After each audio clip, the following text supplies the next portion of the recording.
पर स्थल मंडल है। ठीक है, स्थल मंडल की जो स्थल मंडल से प्रश्न पूछा गया है पृथ्वी से। ठीक है, तो यह कितने प्रतिशत भाग पर स्थल मंडल है? पहला दिया हुआ है 28%, दूसरा दिया है 29%, तीसरा दिया है 71% और चौथा दिया है 80%। ठीक है, तो बात करें दोस्तों पृथ्वी के कितने प्रतिशत भाग पर स्थल मंडल है, तो आपके स्थल मंडल की जो है वो कितना है दोस्तों? तो 29% जो है आपका ऑप्शन नंबर 2 सही हो जाएगा, 29%। ठीक है, पृथ्वी का स्थल भाग जो है कितना परसेंट है? तो वह 29% है। ठीक, नेक्स्ट प्रश्न की ओर आगे चले दोस्तों। तो क्वेश्चन नंबर 2 है, वह पृथ्वी के दक्षिणी गोलार्ध में कितने प्रतिशत जल का विस्तार है? दक्षिणी गोलार्ध से प्रश्न पूछा गया है कि पृथ्वी की जो दक्षिणी गोलार्ध है वह कितने प्रतिशत भाग है जो है वह जल का विस्तार है। ठीक है, तो पहला दिया है 71%, दूसरा दिया है 75%, तीसरा दिया है 81% और चौथा दिया है 85%। बात करें दोस्तों दक्षिणी गोलार्ध की, तो पृथ्वी जो है उसको दो भागों में कौन डिवाइड करता है? तो आपका 0 डिग्री अक्षांश रेखा आपको दो भागों में डिवाइड करता है। ऊपर के भाग को हम लोग क्या बोलते हैं? जो 0 डिग्री के उत्तरी भाग है उसको हम लोग उत्तरी गोलार्ध बोलते हैं, और 0 डिग्री के दक्षिण वाले भाग को हम लोग दक्षिणी गोलार्ध बोलते हैं। तो यहाँ पे पूछ रहा है कि दक्षिणी गोलार्ध में जो दोस्तों इसमें यहाँ पे जो जलीय क्षेत्र है उसका विस्तार कितना है? ठीक है, तो यहाँ पे ऑप्शन नंबर इसका क्या हो जाएगा? 81% आपका हो जाएगा। 81% भाग पर जल का विस्तार है। ऐसा क्यों? क्योंकि हम लोग देखते हैं जितने भी महाद्वीप है, बड़े बड़े महाद्वीप है, वो सारे कहाँ पे आपके 0 डिग्री के उत्तरी क्षेत्र में फैले हुए हैं। ठीक है, तो इसका राइट ऑप्शन हो जाएगा ऑप्शन नंबर 3, 81%। ठीक, इसी तरह नेक्स्ट प्रश्न दोस्तों, पृथ्वी के उत्तरी गोलार्ध में, अब पृथ्वी की जो बात कर रहा है पृथ्वी का उत्तरी गोलार्ध में यहाँ पे पूछ रहा है कि यहाँ पे कितने प्रतिशत भाग पे जल का विस्तार है। यहाँ पे जल का विस्तार दक्षिणी गोलार्ध से कम है दोस्तों, तो यहाँ पे कितना हो जाएगा? 71%, 75%, 81% और 61%। तो यहाँ पे दक्षिणी गोलार्ध की तुलना यहाँ पे कम है, तो यहाँ पे आपका 61%, आपका ऑप्शन नंबर 4 सही हो जाएगा। 61% भाग पे जल का विस्तार है। ठीक है दोस्तों, नेक्स्ट प्रश्न की ओर चर्चा करें। क्वेश्चन नंबर 3 हो गया दोस्तों। क्वेश्चन नंबर 4 की बात करें तो पृथ्वी जो है पृथ्वी पर जो है वह भू क्षेत्रफल मतलब स्थलीय भाग और जल क्षेत्रफल अर्थात जल क्षेत्र का जो अनुपात है वो कितना है? पहला दिया है 4:7, दूसरा 3:7, तीसरा है 4:6 और चौथा है 3:6। ठीक है, तो इसका राइट ऑप्शन क्या हो जाएगा? आपका जो पृथ्वी अनुपात है वह कितना है? तो इसका 3:7, इसका ऑप्शन नंबर 2 इसका सही हो जाएगा।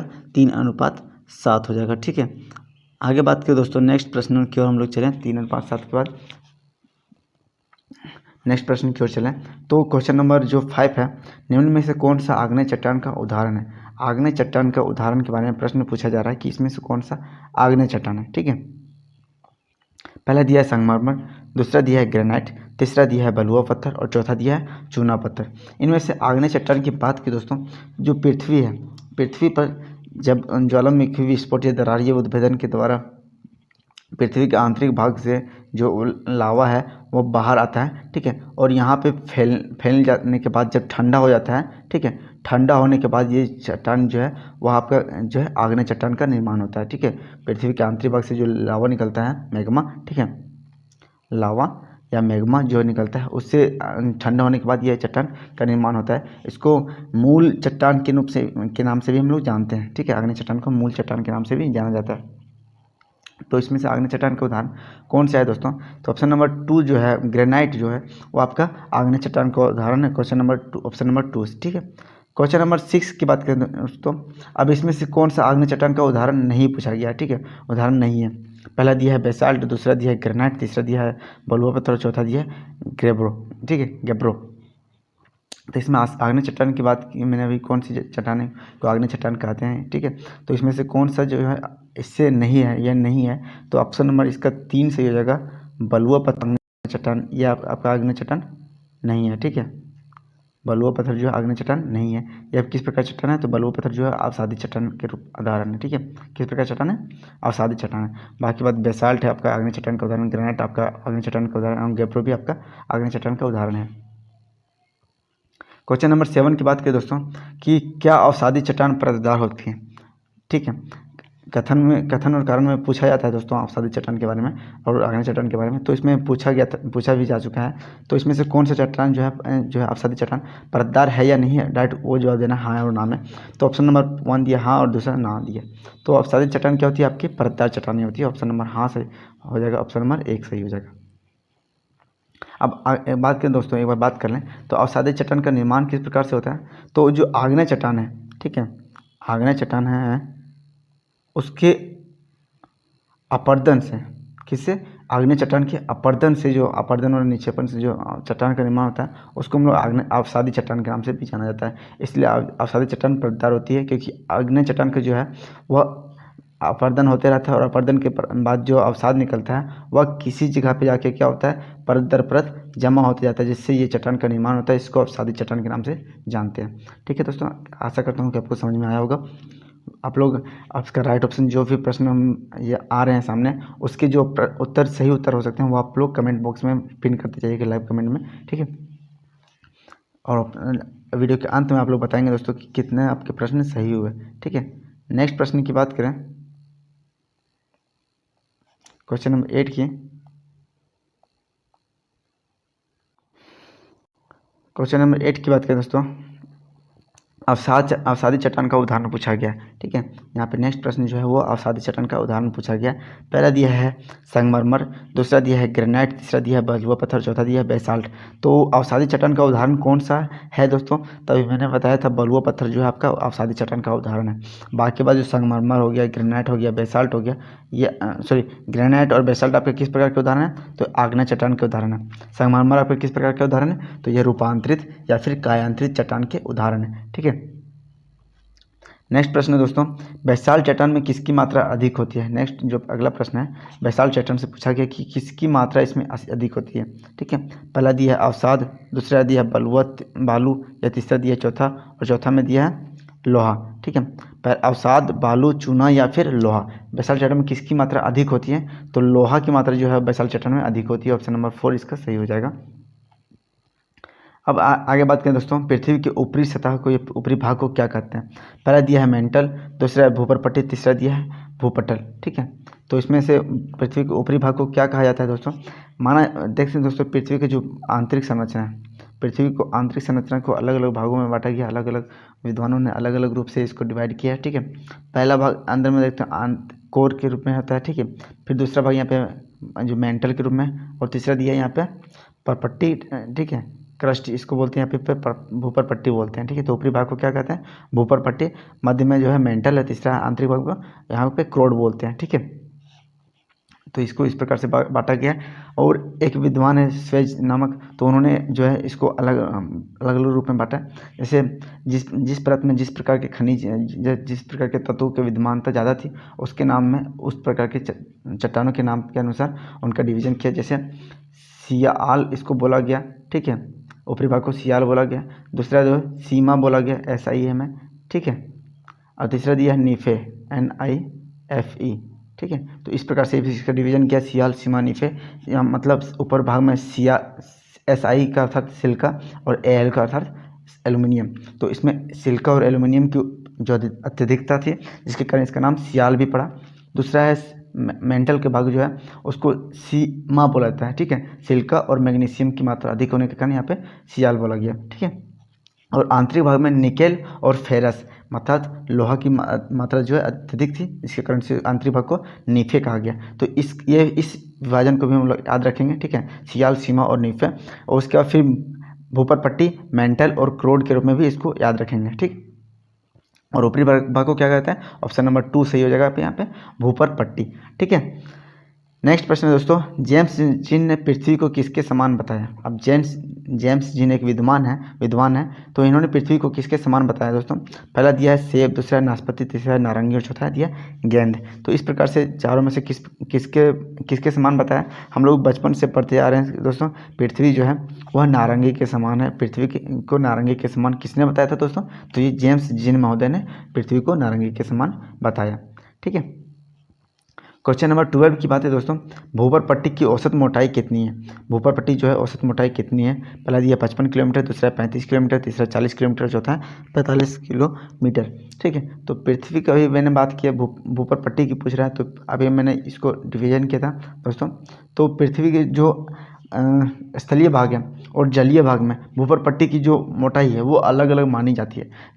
ठीक है, पर्वतीय और पठारी क्षेत्र में हम लोग देखते हैं कितने लगभग 100 किलोमीटर के आसपास इसकी मोटाई है, और जब वही समुद्र तल में 5 से 8 किलोमीटर इसकी मोटाई मानी जाती है। तो औसत मोटाई की बात करें दोस्तों, तो पृथ्वी भूपर पट्टी की औसत मोटाई है वह आपकी कितनी है, 35 km के आसपास। ठीक है, 35 km के आसपास इसकी भूपर पट्टी की औसत मोटाई मानी गई है। क्वेश्चन नंबर 13 की बात करें, पृथ्वी के औसत घनत्व की बात करें दोस्तों, पृथ्वी का टोटल जो है उसका औसत घनत्व कितना है। ठीक है, पहला दिया 7.5 प्रति घन सेंटीमीटर, फिर दूसरा 7.6 ग्राम प्रति घन सेंटीमीटर, फिर दिया है 4.5 ग्राम प्रति घन सेंटीमीटर, और चौथा दिया है 5.5 ग्राम प्रति घन सेंटीमीटर। तो बात करें दोस्तों पृथ्वी के औसत घनत्व की, तो वो आपका 5.5 ग्राम प्रति घन सेंटीमीटर। ठीक है, तो 5.5 ग्राम प्रति घन सेंटीमीटर, ऑप्शन नंबर 4 इसका सही हो जाएगा। क्वेश्चन नंबर 14 की बात करें दोस्तों, पृथ्वी की त्रिज्या कितनी है। पृथ्वी की जो त्रिज्या है वह मान लीजिए पृथ्वी है, इसकी औसत त्रिज्या जो है वह कितनी है। तो पहला दिया है 5565 km। ठीक है, फिर दूसरा है 7006 km, तीसरा दिया है 6656 km, और चौथा दिया है 63671 किलोमीटर। तो इसका पृथ्वी की त्रिज्या की बात करें दोस्तों वो कितनी है, तो 6371 किलोमीटर है। ठीक है, ऑप्शन नंबर इसका 4 सही हो जाएगा। 6371 किलोमीटर पृथ्वी की त्रिज्या है। क्वेश्चन नंबर 15 की बात करें दोस्तों, पृथ्वी के आंतरिक भाग का औसत घनत्व कितना है। अब पृथ्वी का आंतरिक भाग का औसत घनत्व पूछा गया। ठीक है, पहले भी मैंने बताया पृथ्वी के संपूर्ण औसत घनत्व कितना है, तो 5.5 ग्राम पृथ्वी का संपूर्ण घनत्व है। ठीक है, और औसत संपूर्ण घनत्व का औसत है। ठीक है, अब यहाँ पे पूछा कि आंतरिक भाग का औसत घनत्व कितना है। तो पहला दिया 20 ग्राम प्रति घन सेंटीमीटर, दूसरा 10 ग्राम प्रति घन सेंटीमीटर, तीसरा 13 ग्राम प्रति घन सेंटीमीटर, और चौथा है 15 ग्राम प्रति घन सेंटीमीटर। ठीक है, ये पृथ्वी का आंतरिक भाग है दोस्तों, आंतरिक। ठीक है, ये मेंटल हो गया आपका, ये भूपर पट्टी हो गया। ठीक है, तो इसमें से आंतरिक भाग जो है वहाँ पे फेरस और निकल पाया जाता है अत्यधिक मात्रा में। ठीक है, जिसके कारण यहाँ पे इसका नाम क्या भी पड़ा, नीफे मैंने बताया था, NiFA। ठीक है, नीफे भी मैंने बताया था, इसका आंतरिक भाग का नाम क्या बताया था, नीफे। ठीक है, निकेल और फेरस अर्थात लोहा, तो जिसके कारण यहाँ पे आंतरिक भाग में बहुत ज़्यादा घनत्व तो इसका बहुत अत्यधिक है। ठीक है, तो जिसके कारण इसका औसत घनत्व जो है अन्य जो स्थलीय भाग के जो आंतरिक परत है उसके तुलना में आंतरिक भाग के जो परत है उसका औसत घनत्व अधिक है। ठीक है, भूपर पट्टी का अलग है, मेंटल का अलग है, और करोड़ का सबसे हाईएस्ट है वह 13 ग्राम प्रति घन सेंटीमीटर। ठीक है, क्वेश्चन नंबर 15 के बाद 16 जो क्वेश्चन नंबर 16 है, दिन और रात पृथ्वी के किस गति के कारण होते हैं। दिन और रात पृथ्वी के किस गति के कारण होते हैं। पहला है आपका परिक्रमण, दूसरा है घूर्णन। तो पृथ्वी जो दोस्तों दो प्रकार रूप से गति करती है, मैंने बताया था पिछली कक्षा में एनसीईआरटी की जो श्रृंखला अपने पढ़ रहे थे उसमें भी हम लोग चर्चा किया। मान लेते हैं ये अर्थ है। ठीक है, यह किस प्रकार से लट्टू के समान अपने अक्ष पे घूम रहा है, एक इस प्रकार की गति है इसकी। दूसरी है ये सन है। ठीक है, सन के चारों ओर एक निश्चित कक्षा में क्या कर रहा है, ये जो है वह घूम रहा है। ठीक है, तो ये दो प्रकार की इसकी गति है। पहला आपकी जो लट्टू के समान घूम रहा है, दूसरा है पृथ्वी सूर्य के चारों ओर परिक्रमा कर रहा है। ठीक है, जैसे हम लोग जगसाला के चारों ओर परिक्रमा करते हैं उस प्रकार के पृथ्वी जो है सूर्य की परिक्रमा कर रहा है। तो दो प्रकार से इसकी गति है। तो दिन और रात में जो सहायक की गति है वो कौन सा है, तो घूर्णन के कारण पृथ्वी पे दिन और रात होता है। ठीक है, क्वेश्चन नंबर 16 के बाद 17 की बात करें दोस्तों, पृथ्वी सूर्य के अत्यधिक पास हो उसे क्या कहते हैं। पृथ्वी जब सूर्य के सबसे अत्यधिक पास होती है उसको क्या बोलते हैं। पहला दिया है उपसौर, दूसरा दिया है अपसौर। तो पृथ्वी जब सूर्य के सबसे अत्यधिक पास होती है उसको बोलते हैं उपसौर बोलते हैं। ऑप्शन नंबर 1 सही हो जाएगा, अत्यधिक पास उपसौर कहलाता है। क्वेश्चन नंबर 18 की बात करें दोस्तों, तो पृथ्वी से अत्यधिक दूर उसे क्या कहते हैं। जब पृथ्वी अत्यधिक दूर हो उसको क्या बोल देंगे, तो इसको बोलेंगे अपसौर बोलेंगे। ठीक है, ऑप्शन नंबर 2 इसका सही हो जाएगा, अपसौर। अब यहाँ पे पूछा दिया दोस्तों अपसौर और उपसौर की घटना जो है वो किस प्रकार से है। तो अत्यधिक जब पृथ्वी जो सूर्य से अत्यधिक पास कब होती है, यहाँ पे तिथि पूछेगी क्वेश्चन नंबर 19 में, ठीक है। पहला दिया है 22 दिसंबर, दूसरा दिया है 21 जून, तीसरा दिया है 3 जुलाई 3 जनवरी, चौथा दिया है 4 जुलाई। तो जो पृथ्वी अत्यधिक पास होती है तो हम लोग बोल सकते हैं कि अत्यधिक पास है सूर्य, तो मतलब अत्यधिक ज़्यादा उसमें प्राप्त होगा, गर्मी ज़्यादा होगा, ठीक है। लेकिन दक्षिणी गोलार्ध में उत्तरी गोलार्ध में बात करते हैं तो उस टाइम पे हम लोग देखते हैं जब सबसे ज़्यादा अत्यधिक पास होती है तो हम दक्षिणी गोलार्ध में हम लोग देखते हैं क्या होता है, ठंडा का मौसम होता है, ठीक है। और उत्तरी गोलार्ध में आपका क्या होता है, उत्तरी गोलार्ध में आपका ठंडा का मौसम होता है और दक्षिणी गोलार्ध में ग्रीष्म ऋतु होता है, ठीक है। तो यह उल्टा होता है, लेकिन जब अत्यधिक पास होती है उस टाइम पे यहाँ पे ठंडा का मौसम चलता है। देखते हैं उसमें थोड़ा कम प्राप्त होता है। 3 जनवरी को है आपका अत्यधिक पास होता है और 4 जुलाई को क्या होता है, अत्यधिक दूर होता है, ठीक है। पृथ्वी सूर्य से अत्यधिक पास कब होती है, तो आपका 3 जनवरी हो जाएगा इसका राइट ऑप्शन। पृथ्वी सूर्य से अत्यधिक दूर कब होती है दोस्तों, तो अत्यधिक दूर होता है आपका 4 जुलाई को होता है, ठीक है।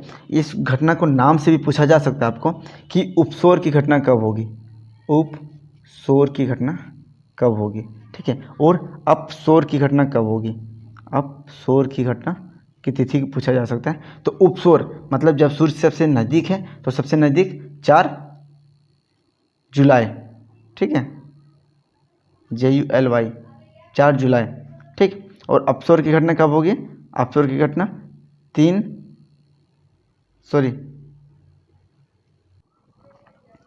क्वेश्चन नंबर 20 की बात करें दोस्तों तो इसको फिर से देख लेते हैं एक बार।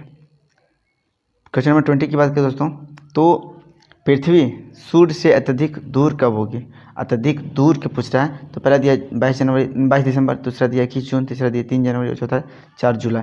तो अत्यधिक दूर जब होगी दोस्तों तो अभी मैंने बताया 3 जनवरी को क्या होती है, अत्यधिक पास होती है, और अत्यधिक दूर कब होगी, 4 जुलाई की होगी। इसी तिथि को हम लोग दोस्तों कभी भी अपसौर या फिर उपसौर के नाम से भी पूछा जा सकता है।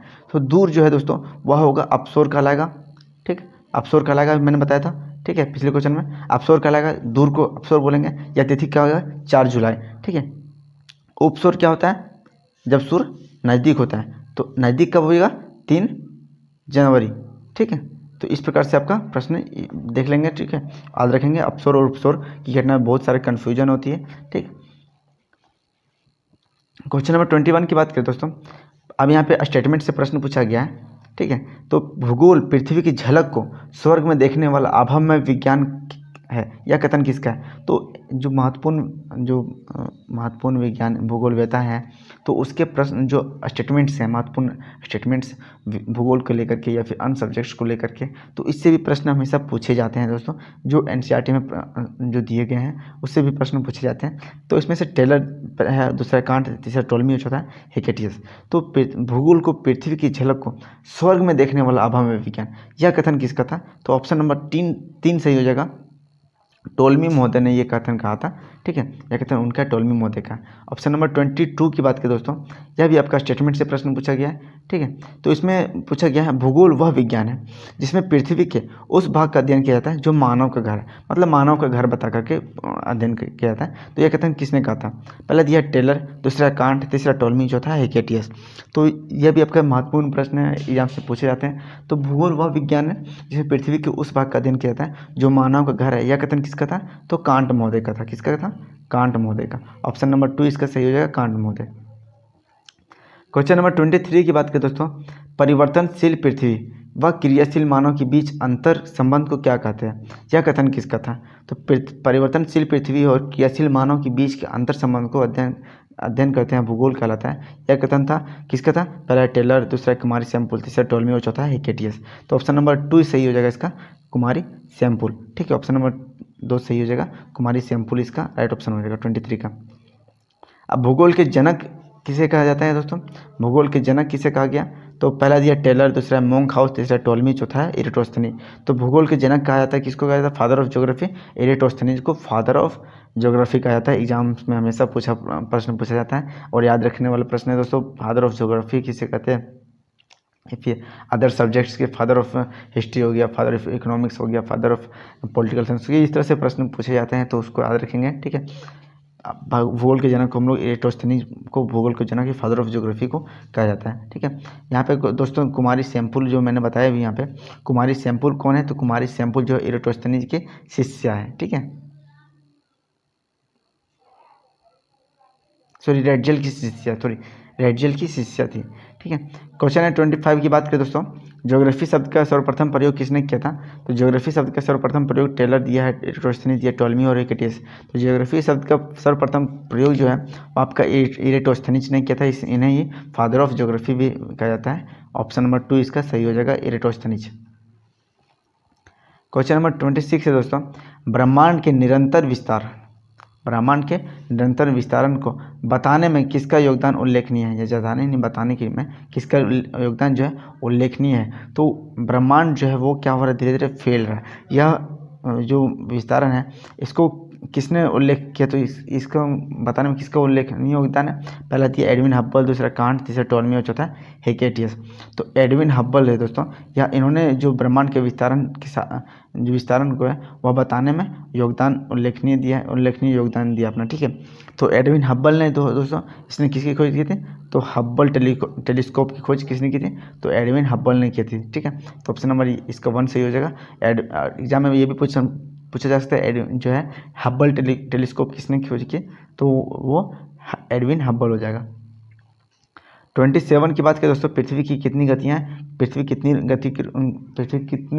गति में गति करता है, किस प्रकार की गतियाँ हैं, कोई मैंने बताया था 2 गतियाँ पृथ्वी की, कौन कौन सी आपकी, तो घूर्णन गति और परिक्रमण गति। एक लट्टू के समान घूमती है, दूसरा जिस प्रकार से यज्ञशाला में चारों ओर जजमान लोग परिक्रमा करते हैं उस प्रकार से, या फिर जो मौत कुआं में लोग देखते हैं, कुआं के चारों ओर क्या होता है, जो उस कुएँ के चारों ओर बाइक जो है रेसर है वो गाड़ी चलाता है, तो उसको क्या बोलते हैं, वो भी परिक्रमण गति कराता है। ठीक है, तो इस प्रकार से गतियाँ घूर्णन गति और परिक्रमण गति, पृथ्वी की 2 गतियाँ हैं।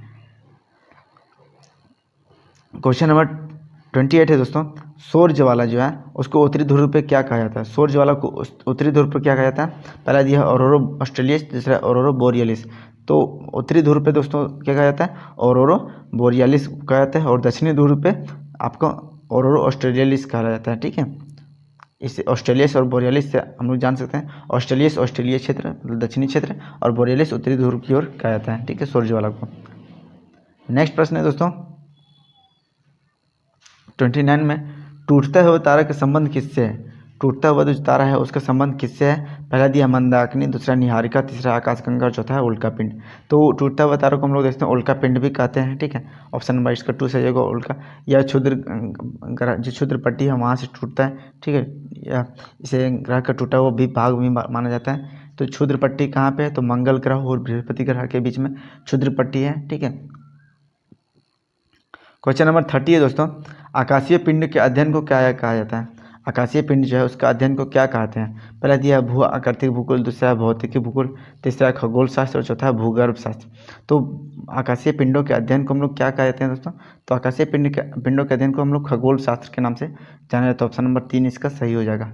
ठीक है, नेक्स्ट है दोस्तों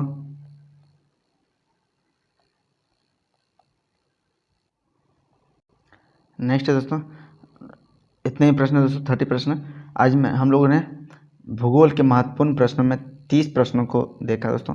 आप लोग कमेंट बॉक्स में बताएंगे कि आपके 30 प्रश्नों में से कितने प्रश्न आपके सही हुए। ठीक है, और वीडियो को दोस्तों जितने भी आपके फ्रेंड्स के सबके साथ वीडियो को शेयर करें। इस प्रकार से हम लोग इतिहास के प्रश्न और पॉलिटिक्स के प्रश्न, जो भी सीटेट में प्रश्न आने वाले हैं, या फिर अन्य एग्जाम्स में प्रश्न आते हैं, वो सभी प्रश्नों को हम लोग देखने वाले हैं। तो इस वीडियो में इतना ही। धन्यवाद, जय हिंद, जय भारत। और टेलीग्राम चैनल से आप लोग जुड़ जाइए दोस्तों, वहाँ पे आपको ये वीडियो जो PDF है वहाँ पर प्रोवाइड किए जाएंगे। तो धन्यवाद वीडियो के अंत तक बने रहने के लिए। जय हिंद, जय भारत।